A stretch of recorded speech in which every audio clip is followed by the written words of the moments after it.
Defensoría de las Audiencias de Radio Educación. Estamos al aire para escucharte.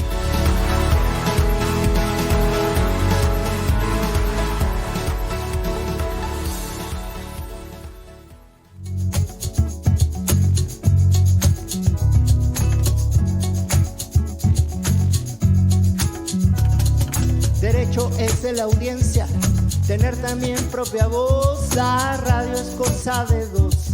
El diálogo está en su esencia, porque oír despierta conciencia y esta busca su expresión. Si en radio o televisión la sintonía nos hermana, no esperemos hasta mañana.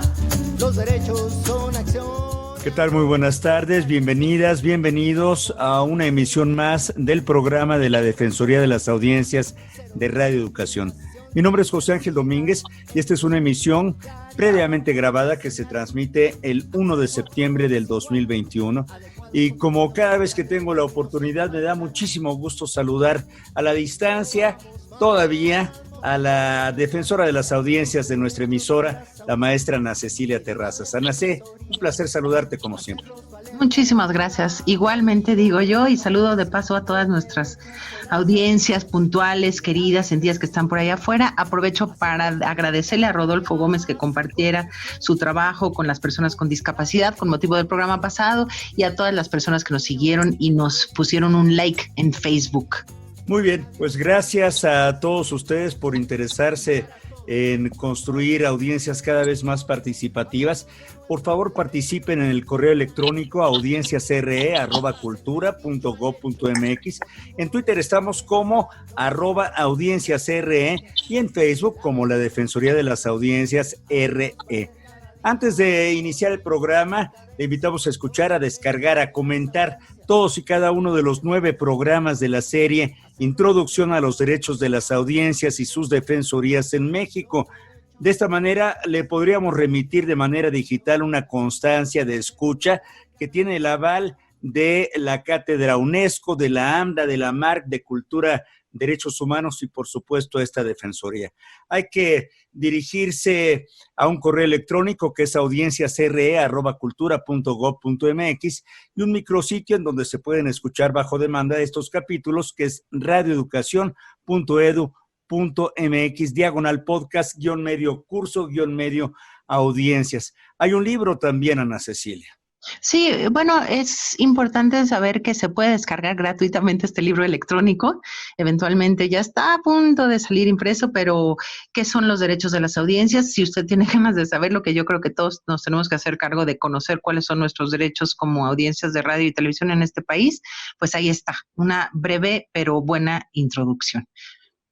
Y nos da muchísimo gusto tener la oportunidad de conversar, aunque sea brevemente, porque media hora se convierten en 27, en 25, en 20 minutos, con nuestro invitado Andrés Ramírez. Él es coordinador general de la Comisión Mexicana de Ayuda a Refugiados, COMAR. Es un economista egresado de la UNAM, maestro en Sociología Rural por la Universidad de Chapingo, una facultad que además llegó a dirigir, doctorado en Economía por la UNAM. Como funcionario internacional del ACNUR, destaca su presencia en emergencias, como la crisis en Ruanda.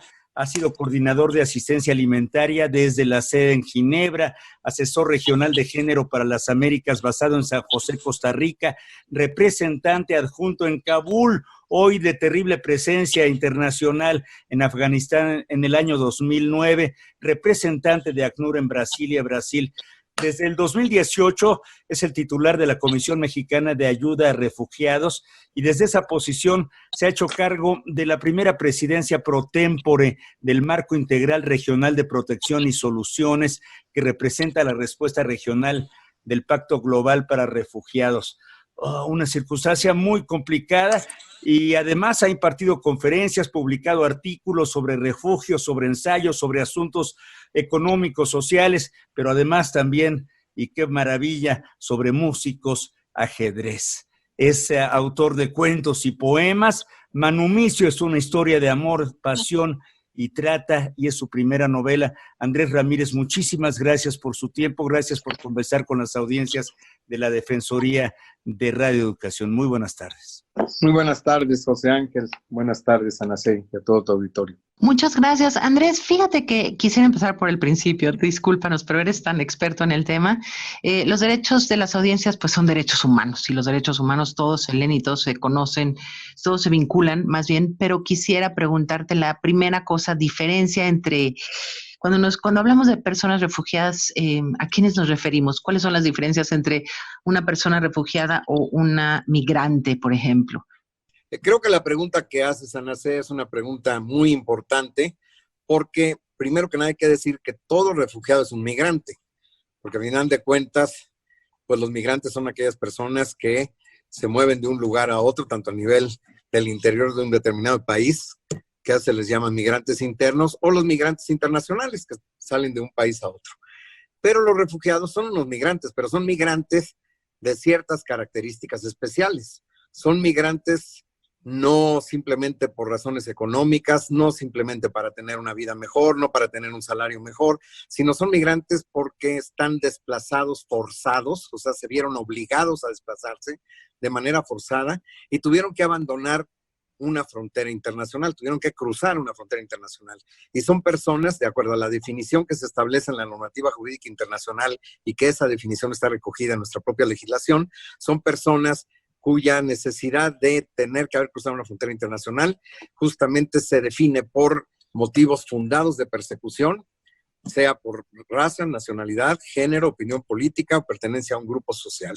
Estos son los elementos fundamentales que establece la Convención de Refugiados del 51, pero también la legislación mexicana incorpora algo establecido en la Declaración de Cartagena de 1984, que es un instrumento regional no vinculante, pero que México y algunos otros países de América Latina lo hicieron vinculante al incorporarlo en su legislación.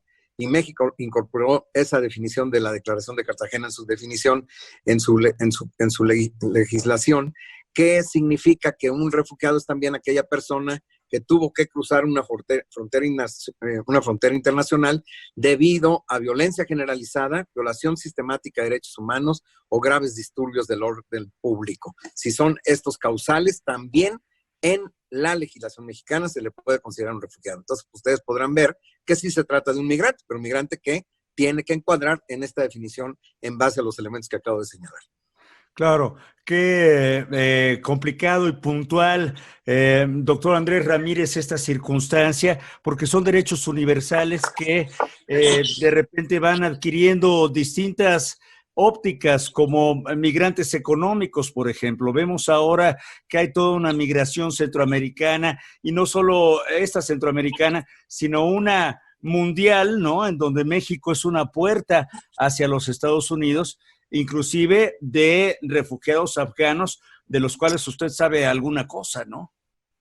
Sí, definitivamente. Cada vez más en nuestro país están llegando personas de mayor número de países de origen. Quiero decirles, por ejemplo, que este año hemos tenido, a lo largo de estos primeros 7 meses, al cierre de julio, personas que vienen de 97 distintos países. Es el récord que jamás tuvimos en la historia. Yo quería preguntar una cosa también muy puntual, y otra que es un poco, puede ser más larga, pero ojalá pueda ser puntual, Andrés, porque me da pena, no quiero desviarlo. Me gusta mucho un derecho humano, que es que toda persona humana tiene derecho a tener una patria, ¿no?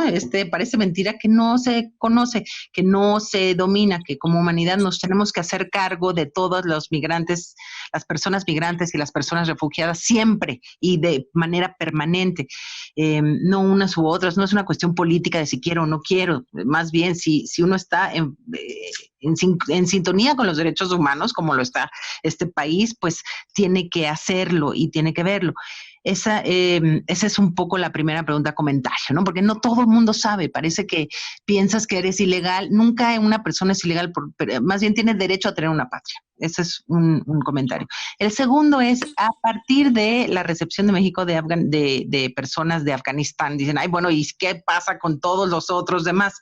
Tú, que están en la frontera desde hace mucho tiempo y que son de este mismo continente, esa minucia, ¿cómo nos la explicas más claramente a nuestras audiencias? Bueno, la inmensa mayoría de las personas que llegan a nuestro país, a pesar de que mencioné que son de 97 distintas nacionalidades y que provienen de hecho de todos los continentes con la excepción de Oceanía, la inmensa mayoría provienen de América Latina, específicamente de América Central, del Caribe y lo más lejos Venezuela. Digamos, el grueso de los top 10, digamos, de que nosotros recibimos en México. Ya personas que vienen del África, del África subsahariana, del Asia, de Europa, etcétera, pues es sí un número relativamente pequeño. Esto último de Afganistán que tú estás contando, pues es bastante pequeño. Se ha puesto los reflectores, lógicamente, allí, por lo que esto ha implicado desde el punto de vista de un conflicto tan duradero como fue el conflicto de Afganistán, y que, bueno, los Estados Unidos tuvieron que salir junto con todo el OTAN, y esto, desde luego, puso los reflectores en eso. Además, el propio canciller se inmiscuyó, y desde luego, hay que hacer aquí una diferencia. Ahí no estamos hablando todavía de refugiados, son personas que han llegado tras una solicitud de asilo político, y la diferencia entre el asilo político y el refugio es que el asilo político se puede solicitar en una embajada o en un consulado, mientras que para que puedas solicitar la condición de refugiado tienes que estar en nuestro propio territorio. Los afganos ya han traído varios de los que hicieron la solicitud de asilo político a través de la Embajada de México en Teherán, Irán, y que coordina, y porque es una embajada plenipotenciaria que abarca también Pakistán y abarca también Afganistán. Desde ahí se desarrolló toda la coordinación y la logística para que estas personas pudieran salir de Kabul vía Qatar y de Qatar a México, y que estas personas hasta ahora han llegado a México, algunos grupos, ya 3 aviones, según entiendo, pero todavía ninguno de ellos ha solicitado la condición de refugiado. Desde luego, las puertas de la Comar están abiertas para si alguien quisiera solicitar la condición de refugiado de estos afganos, pues ellos podrían hacerlo. Por hasta ahora no lo pueden hacer. Hasta ahora lo que se les ha dado es una tarjeta visitante por razones humanitarias, con lo que pueden permanecer temporalmente en nuestro país, con una residencia temporal, pero ellos pueden optar ya sea para irse a otro país, ya pueden optar para consolidar su solicitud de asilado político y quedar como tales, como asilados, o podrían recurrir a tocar la puerta de la Comar y acceder al procedimiento de la condición de refugiado con la Comar. Ya, maestro Andrés Ramírez, en ese sentido, diría usted que hay distintos tipos de problemáticas en el mundo. Vemos ahora, por ejemplo, muchas personas y en las noticias de nacionalidad haitiana que están también intentando llegar a los Estados Unidos, como es la gran mayoría de los casos de estos migrantes o de estas personas que quieren transitar por nuestro país. Y ha habido una circunstancia problemática ahí. La Comar es parte de la Secretaría de Gobernación y es diferente al Instituto Nacional de Migración. ¿Quisiera usted puntualizar este tipo de cuestiones para beneficio de nuestra audiencia? Bueno, primero que nada, tanto la Comar como el Instituto Nacional de Migración somos órganos desconcentrados de la Secretaría de Gobernación.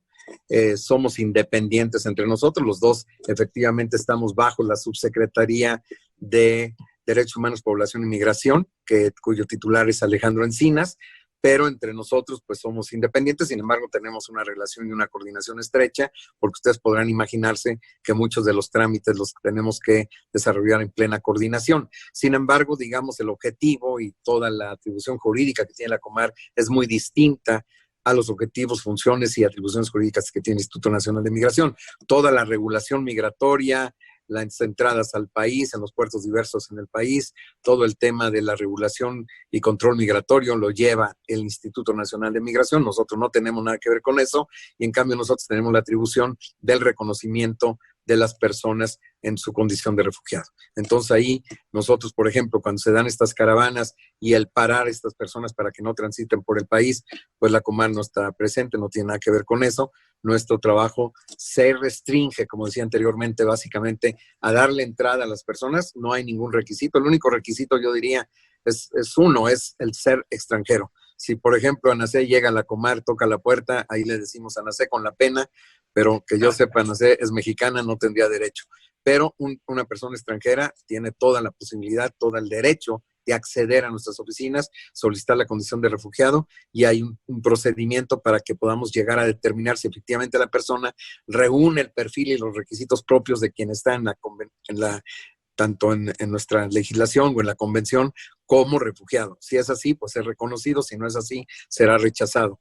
Y luego también nosotros tenemos como una parte de nuestras atribuciones el ser una instancia gubernamental federal importante para coordinar esfuerzos a fin de que las personas puedan integrarse en nuestro país, y para ello coordinamos con la Secretaría de Salud, de Educación, de Trabajo, etcétera, para que estas personas tengan acceso a los servicios públicos y que puedan ejercer y tener en la práctica los mismos derechos que cualquier mexicano y las mismas obligaciones, con la excepción de los derechos políticos. ¿Cuál sería el estatus o tu diagnóstico del estado de salud, digamos, de los derechos humanos, tanto de los refugiados en México? Perdón, José Ángel, ya te gané porque me voy a acabar el tiempo con estas dos preguntas. Un poco en México, y la segunda sería tratar de atomizar tu experiencia con refugiados en Afganistán, el estado de salud de los derechos humanos, aunque sea una obviedad, pero de los refugiados en Afganistán. Bueno, yo creo que, es decir, hay una diferencia muy grande entre los dos países, Afganistán y México. Afganistán es un país que ha estado permanentemente en conflicto a lo largo de muchísimos años, desde los años 70, cuando fueron invadidos por la Unión Soviética, pero bueno, muchísimo antes en la historia también tuvieron varias invasiones. Afganistán ha sido un país que está entre los más atrasados de la Tierra en todos los sentidos socioeconómicos, en todos los indicadores de analfabetismo, de educación, en todo lo que es el desarrollo humano que mide el Programa de Naciones Unidas para el Desarrollo.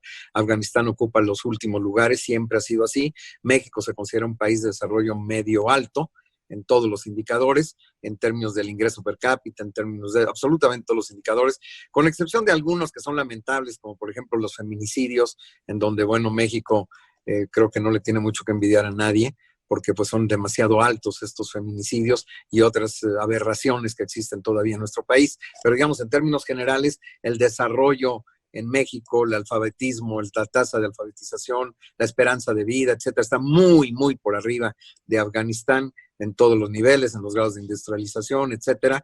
Y bueno, ha sido un país productor de refugiados en el mundo a lo largo de décadas. Por muchos años ha sido Afganistán el número 1 en el mundo con la cantidad más grande de refugiados en el mundo. México no produce esa cantidad de refugiados, ni mucho menos, cosa que se le parezca. Afganistán llegó a tener 6 millones de refugiados en Pakistán, y cuando tuvo 6 millones de refugiados en Pakistán tenía más de 1 millón de refugiados en Irán. Solo para eso te dice todo. Un país con una población mucho menor que la mexicana y un país mucho más pequeño que el mexicano, con un Producto Interno Bruto muy por debajo que el Producto Interno Bruto de México. O sea, no tiene realmente comparación Afganistán con México. Ahora, sin embargo, México, como repito, pues quiso apoyar en este drama que se está viviendo actualmente al haber tomado de nueva cuenta el talibán el poder, y se ofreció con la posibilidad de que algunas personas pudieran llegar a territorio mexicano. Pero repito, no hay ni comparación con el número y el flujo de personas que nos llegan por la frontera sur, sobre todo, que si les digo cómo está la cosa, este año vamos a llegar a 110,000 solicitantes de la condición de refugiado, si no es que más este año. Y hablamos de los de gente de Afganistán, que por mucho que la Cancillería siga apoyándolos, pues no llegará, no creo que llegue a 1,000. Y serían muchos. Maestro Andrés Ramírez, y en ese sentido va mi siguiente duda, cuestionamiento, reflexión, invitación a la reflexión. ¿Cómo es que una persona sensible, como un escritor, un autor que escribe poemas, se enfrenta a este drama humano que seguramente conlleva su cargo? Bueno, yo creo que la pregunta en sí misma encierra ingredientes de la respuesta. Yo creo que lo que primero que nada se necesita tener para tener la voluntad y la convicción para atender a una población es la empatía y la sensibilidad. Y yo creo que el arte y las ganas de escribir poemas y demás pues está muy relacionado con tener sensibilidad. Si no tenemos sensibilidad, para eso tampoco lo vamos a tener, para tratar de entender al otro, que son personas como tú, como yo, como Anacé, como cualquiera de nosotros, que hoy vivimos en México, mañana podríamos estar en necesidad de protección internacional, porque esto puede ocurrirnos a cualquier otro. Para darles el ejemplo quizá más ilustrativo de todos, Einstein fue un refugiado. Claro, empezabas a esbozar, Andrés, el panorama de México y sus refugiados. ¿Nos podrías ampliar esta postal, digamos, este panorama? Bueno, yo creo que México ha tenido varios episodios. Yo le llamo a esto la cuarta oleada de refugiados en México. Puedo decir que la primera fue en la época del general Lázaro Cárdenas, que por visión estratégica, por humanitarismo, por visión, por claridad humana y tener toda la sensibilidad respecto a lo que estaba aconteciendo en la Guerra Civil Española, bajo la bota de la dictadura franquista, justamente en el apogeo del nazifascismo, pues tuvo aquella convicción, esa actitud preclara de poder abrir las puertas de México a los refugiados españoles a finales de la década de los 30, y bueno, eso ha quedado como un gran ejemplo, porque ningún país, salvo la Unión Soviética en ese momento y México, fueron los únicos que le abrieron la puerta a refugiados españoles en ese momento. Y México no tenía, bueno, no existía, no solo México, no existía normativa jurídica internacional.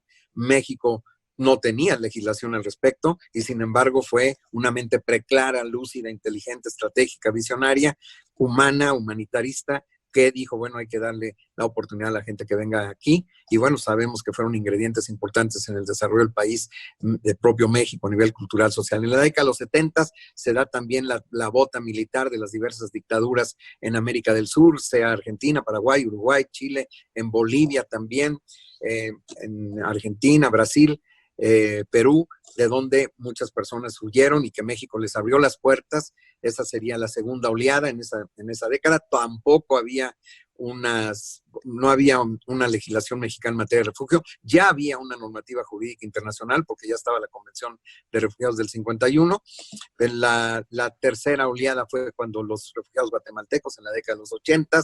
Ahí México no hacía parte de las convenciones, no era signatario de las convenciones, no tenía legislación, pero creó la Comar el 22 de julio del año 1980, seguía todavía en un término voluntarista. Ya esta nueva oleada que inicia por el 2013 y que año tras año ha incrementado con mucho mayor número de nacionalidades que lo que ocurrió en el pasado, se ha incrementado tremendamente. En el 2013 recibimos 1,296 solicitantes de la condición de refugiados, esto se fue multiplicando año tras año. Cerramos en el 2019 con 70,400 solicitantes, bajó un poco en el año 2020 por la pandemia a 41,200, y este año vamos a romper todos los récords porque ya en el momento que les estoy hablando ya rebasamos el récord de los 70,400 que recibimos en el año 2019.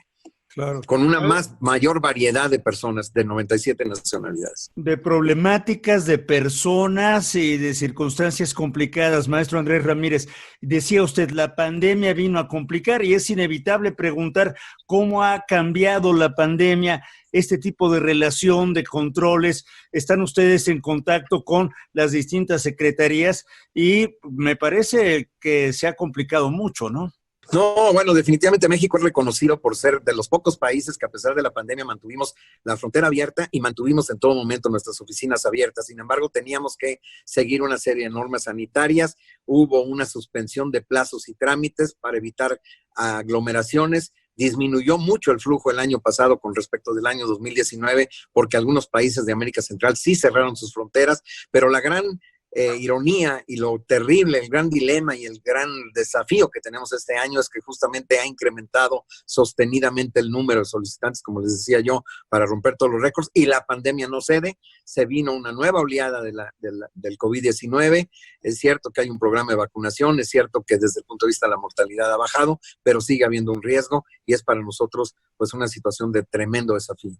¿Cómo podemos, Andrés, como ciudadanía, como civiles, colaborar, sumarnos a las acciones que hace y que tendrá que hacer, digamos, la Comar? Pero cómo, desde acá afuera, ¿qué puede uno hacer? Pues para mejorar o para colaborar con la situación de los derechos humanos de nuestros refugiados en México. Yo creo que esa es muy buena pregunta. Definitivamente todos podemos hacer algo, todos debemos de tener la sensibilidad, la empatía, entender al otro, saber que nosotros podríamos estar en las mismas condiciones, que muchos mexicanos, por ejemplo, están en los Estados Unidos sufriendo muchas veces discriminación, vejaciones, un maltrato, etcétera, y no podemos nosotros ignorar esa situación. Tenemos que tratar de entender a las personas, sobre todo entender el enorme sufrimiento que han tenido. Muchas de estas personas tuvieron que sufrir un desplazamiento forzado interno en sus propios países, a veces veces 2, 3, 4 ocasiones, hasta que no les quedó más remedio que salir de su tierra, desarraigarse de su tierra, dejar seres queridos, a veces quedaron heridos, a veces perdieron propiedades y dejaron una cosa que es muy preciada, que es la patria, como tú bien decías. Y esto es algo terrible. Y entonces nosotros como mexicanos, olvidémonos de las autoridades del gobierno, sino como sociedad mexicana tenemos que tener esa sensibilidad, la empatía y la solidaridad con estas personas que mucho la necesitan. Pues muchísimas gracias, maestro Andrés Ramírez. Qué claridad, qué reflexión importante. Ojalá caiga en tierra fértil. Le agradecemos por su tiempo y por compartir su reflexión y su experiencia con las audiencias de Radio Educación. Muchísimas gracias. Les agradezco mucho a ustedes, José Ángel, Ana C. Les mando un gran abrazo y muchas gracias por la invitación. Igualmente, muchísimas gracias. Pues no nos resta más que agradecer su favor, el favor de escucharnos, y los invitamos a escuchar nuestra próxima emisión en punto de las 17 horas el próximo miércoles, por supuesto, por Radio Educación. Hasta entonces. Sin confusión distinguir publicidad e información, distintas de la opinión, tu derecho es saber y elegir. El radioeléctrico espacio de todos es y para todos. Se puede decir de mil modos, hablemos de nuestros derechos y ahora nos toca a todos que pasen del dicho al hecho. Motivo de mi cadencia, los derechos de las audiencias y de la defensoría, hacerlos valer cada día. Motivo de mi cadencia, los derechos de las audiencias y de la defensoría, hacerlos valer cada día. Motivo de mi cadencia, los derechos de las audiencias y de la defensoría, hacerlos valer cada día.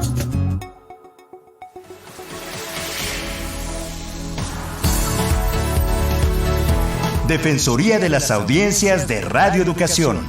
Estamos al aire para escucharte.